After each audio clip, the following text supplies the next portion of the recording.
Oke, salam dan salam sejahtera. Pencerahan saya PN 2.0. Untungkan 114 orang, rugikan 32 juta rakyat Malaysia. Kenapa saya kata seperti itu? Kita tahu kerajaan Tan Sri Muhyiddin Yassin, yaitu Perikatan Nasional, telah pun tumbang dan beliau telah pun letak jawatan sebagai Perdana Menteri. Dan hari ini mereka mencalonkan Datuk Seri Ismail Sabri sebagai calon mereka jika mendapat sokongan dan jika perkenan yang di-Pertuan Agong serta apabila Majlis Raja-Raja bersidang. Dan di sini kita lihat jika Datuk Seri Ismail Sabri ini dilantik menjadi Perdana Menteri, kita tahu tugas utama yang paling berat perlu disandang, perlu dipikul oleh Datuk Seri Ismail Sabri adalah yang pertama harus menangani masalah pandemik yang ada. Masalah yang kedua adalah masalah ekonomi negara kita ini. Ini adalah perkara pokok yang seorang Perdana Menteri baru harus tangani dengan segera. Kita boleh lihat apabila Datuk Seri Ismail Sabri ini menjadi Menteri Kanan dalam Kabinet Tan Sri Muhyiddin Yassin, beliau adalah salah seorang menteri yang dilihat sebagai rakyat gagal. Dan kita tahu dia juga bertelagah dengan Azmin Ali apabila mengatakan dia tutup pintu depan tetapi ada orang buka pintu belakang. Di sini kita lihat dia menyandang sampai jawatan Timbalan Perdana Menteri. Masalah pandemik terus melanda negara dengan begitu hebatnya.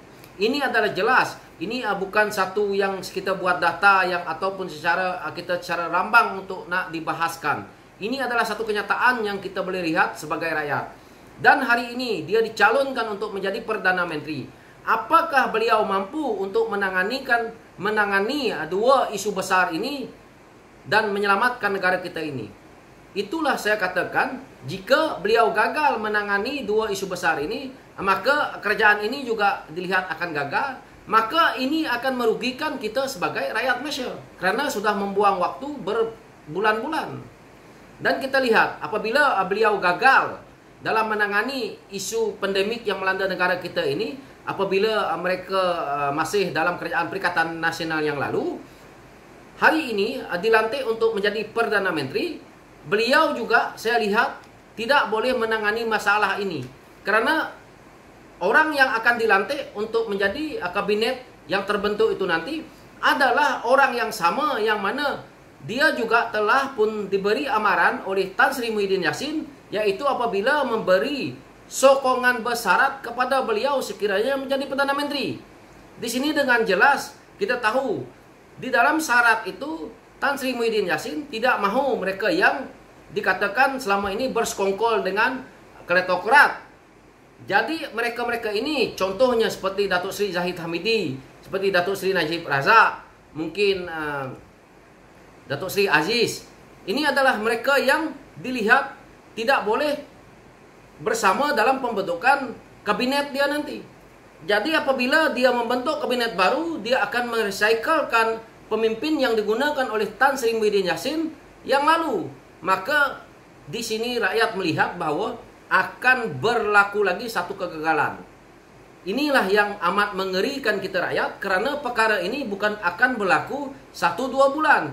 Perkara ini mungkin berlaku lebih daripada 6-7 bulan.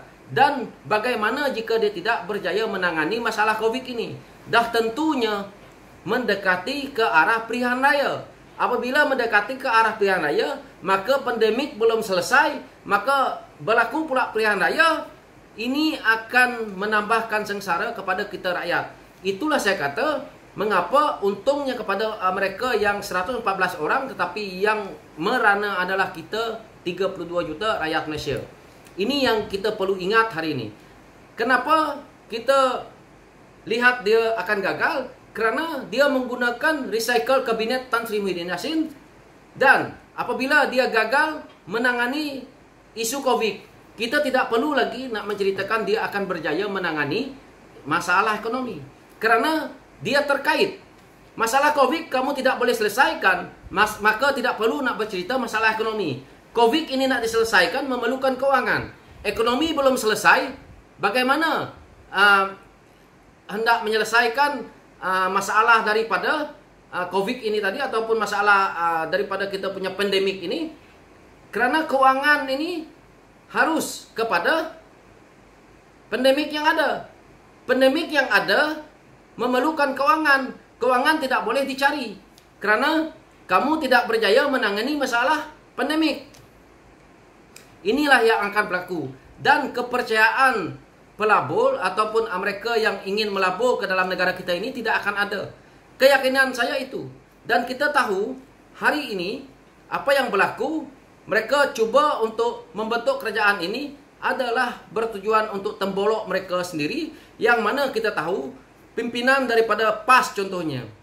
Sudah jelas mereka tidak memikirkan soal ekonomi negara. Yang mereka pikir hari ini seolah-olah dilihatlah sebagai saya rakyat biasa ni satu dendam. Yang penting mereka akan menjadi kerajaan dan mereka yang menjadi hero untuk memimpin negara ini.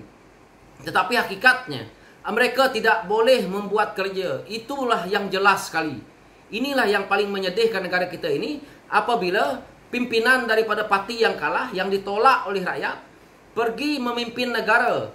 Inilah sebabnya kenapa PAS ditolak pilihan raya yang lalu.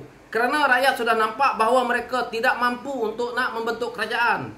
Tetapi persoalannya sekarang, rakyat bertanya lagi, kenapa mereka-mereka ini boleh menang pilihan raya? Mereka-mereka yang jadi wakil rakyat kita ini sekarang, mereka apabila bertanding, mereka akan turun ke kawasan. Di sinilah mereka melemparkan kebohongan, mereka mainkan isu agama, mainkan isu kaum. Jadi di sini apabila mereka menang, tetapi komponen parti mereka kalah, dan hari ini komponen parti yang kalah berjaya bergabung membentukkan satu kerajaan baru, inilah hasilnya. Maka yang terima padah ini adalah kita rakyat 32 juta orang ini. Yang mana contohnya orang Sabah tidak menyokong PAS, orang Sarawak tidak menyokong PAS, orang Johor tidak menyokong PAS, orang Negeri Sembilan tidak menyokong PAS. Akhirnya dia menang di beberapa negeri yang begitu besar sokongannya, maka dapatlah kemenangan itu, tetapi tidak kepada keseluruhan rakyat Malaysia.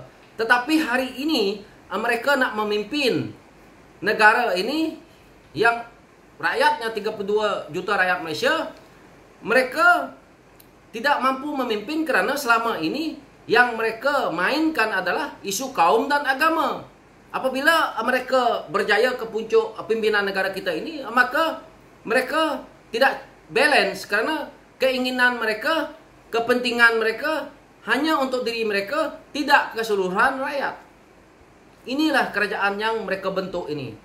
Itulah apabila mereka membentukkan kerajaan ini, yang sebelum ini yaitu dengan bersandarkan slogan mereka Kerajaan Melayu Islam, ini adalah tidak bertepatan kerana mereka menipu 32 juta rakyat Malaysia, yang mana mereka menslogankan Kerajaan Melayu Islam, tetapi mereka tidak sedar bahawa kerajaan Malaysia ini terbentuk daripada MA63.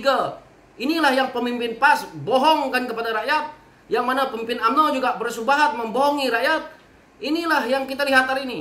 Kerajaan Malaysia ini terbentuk daripada MA63. Hasilnya adalah menjadikan nama Malaysia itu bukan daripada parti PAS ataupun parti UMNO yang mereka selama ini menceritakan pada saya songsang kepada rakyat. MA63 itu adalah satu pembentukan Malaysia yang mana Sabah dan Sarawak membentuk kerajaan ini, yang mana hasil yang perlu diberikan kepada Sarawak adalah 1/3, Sabah 1/3.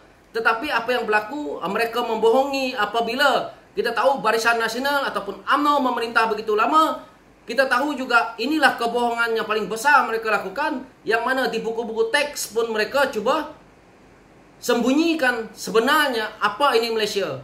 Itulah ramai pemimpin-pemimpin tidak perlu berbohong, tidak perlu munafik, fanatik, bahawa Malaysia ini terbentuk daripada 3 gabungan yang ada hari ini. Jadi isunya hari ini, mereka perlu sedar, jangan main isu kaum dan isu agama di dalam parti-parti politik. Kerana Sabah dan Sarawak termaktub masuk dalam Malaysia ini adalah mengikut lunas MA63. Ramai pemimpin PAS tidak mengerti di sini, ataupun mereka mengerti sedikit tapi membohongi rakyat. Kerana hasil daripada Sabah Sarawak lah di kerajaan pusat itu, yang mana hari ini pemimpin-pemimpin UMNO PAS ini rakus untuk berkuasa demi untuk mengaut hasil yang telah pun diambil, dicuri daripada Sabah dan Sarawak. Jadi inilah hakikat yang mana saya sebagai rakyat lihat tidak adil. Ini adalah satu penipuan besar daripada golongan elit politik yang untuk kepentingan pribadi yang akan merugikan 32 juta rakyat Malaysia. Ini perlu dikembalikan karena ini hak Sabah dan Sarawak. Ramai yang bertanya kepada saya, kenapa cerita ini seperti ini? Kenapa perlu nak memberi? Itu adalah hak. Jika tidak ada pergabungan ini.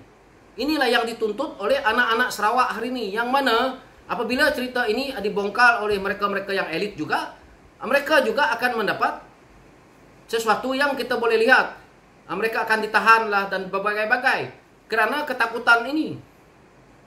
Ini juga yang menakutkan mereka jika Datuk Seri Anwar Ibrahim menjadi Perdana Menteri. Kerana apabila kebangkitan ini akan dibongkar ataupun akan diberi hak oleh Datuk Seri Anwar Ibrahim, maka mereka-mereka ini tak mau. Kerana mereka rasa duit daripada Sabah Sarawak ini perlu dikaut oleh mereka untuk tembolok mereka. Tetapi hasil yang mereka curi juga tidak ke mana. Inilah yang berlaku ni. So, saya tidak nak memperjelaskan panjang isu MA63 ni. Yang mana kalau kawan-kawan ingin tahu juga, buka pada PDF di Google. Anda boleh baca dalam bahasa Melayu, saya rasa ada. Tetapi kebanyakannya adalah dalam berbahasa Inggeris. Kerana perjanjian itu ada di England hari ini. Dan dipegang oleh kerajaan England. Yang mana itu di bawah tangan, mungkin di bawah Ratu Elizabeth. So, itulah pencerahan saya berkenaan dengan isu ini. Yang mana PN 2.0 untungkan 114 orang ini, tetapi merugikan 32 juta rakyat Malaysia. Dan sekian, terima kasih.